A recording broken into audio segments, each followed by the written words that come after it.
আমরা প্রায় সবাই জানি যে শক্তিগড়ের ল্যাংচা কত ফেমাস, কিন্তু কেনার সময় বুঝে উঠতে পারি না যে কোন দোকানের মিষ্টিটা সব থেকে ভালো। তাই আমি আজকে বলবো যে শক্তিগড়ের কোন দোকান থেকে বেস্ট মিষ্টিটা কিনবে। বর্ধমান থেকে টুয়ার্ডস কলকাতা ফেরার পথে মোটামুটি একদম লাস্টের দিকে বাঁ দিকে পড়বে এই ল্যাংচা কুঠি।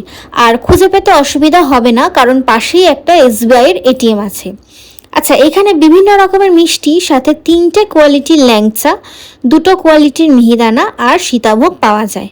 সো ফার্স্টে গিয়ে ডিসাইড করে নিতে হবে যে কি কি মিষ্টি তোমাদের লাগবে, সেই অনুযায়ী বিল করে নিতে হবে।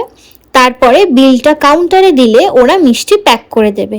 আমরা এখানে নিয়েছিলাম 20 টাকা দামের গাওয়া ঘিয়ের ল্যাংচা, 400 টাকা কেজি গাওয়া ঘিয়ের মিহিদানা ও সীতাভোগ। আমাদের বিল হয়েছিল টোটাল 600 টাকা।